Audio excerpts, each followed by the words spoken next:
धन्यवाद सर। आज की इस किसानों की 2 दिवसीय कार्यशाला में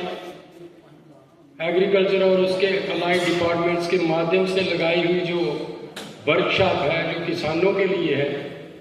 और किस तरह से किसान इन सारी योजनाओं का लाभ ले सके और उन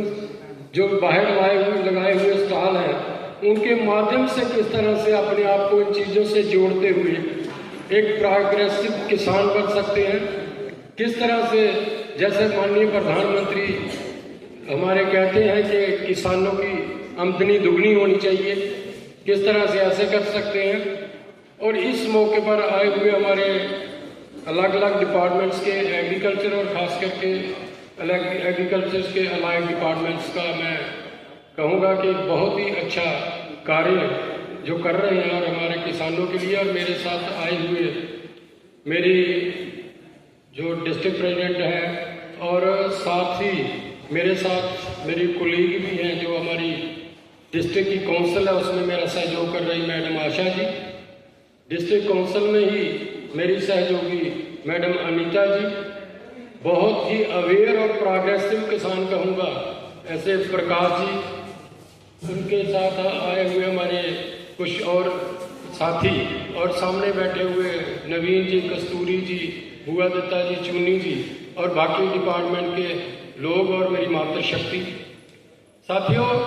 मैं देख रहा हूं कि बॉर्डर एरिया पर जहां मैक्सिमम हमारे लोग किसानी पे निर्भर हैं उसके बावजूद भी किसानों के लिए एक इतना अच्छा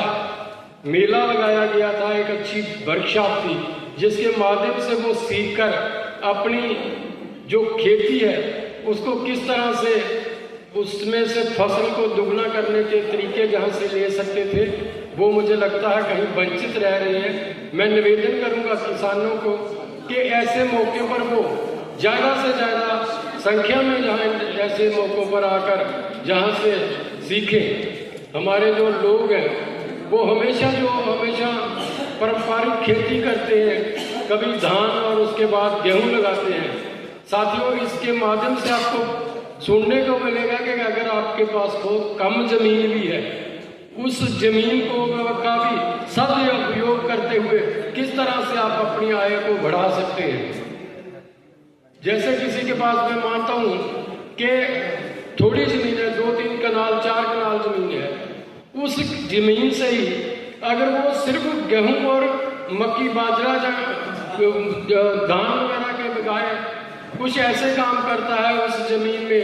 एक गाय वगैरह रखता है, छोटी मोटी वहाँ अपनी पोल्ट्री फार्म करके 10-20-50 मुर्गियाँ रखता है, 1-2 भेड़ या एक आधी बकरी रख सकता है, एक गाय भी उसी जमीन पे इस 4 कनाल जमीन से पल सकती है। और मैं दावे के साथ कह सकता हूँ कि जिस दिन किसान इन सोच के साथ और महकमे की स्कीमों के साथ चलता हुआ चलेगा तो किसान आगे बढ़ेगा। आप आज देख रहे हैं कि लगातार जो चल रहा है कि भारत आगे बढ़े, आत्मनिर्भर भारत बने। आत्मनिर्भर भारत बनेगा कैसे? जब हर आदमी आत्मनिर्भर होगा, मेरी मातृशक्ति आत्मनिर्भर होगी, मेरे नौजवान आत्मनिर्भर होंगे और खास करके सारी दुनिया को पालने वाला किसान जब आत्मनिर्भर होगा तो देश आत्मनिर्भर बनेगा। ऐसा भारत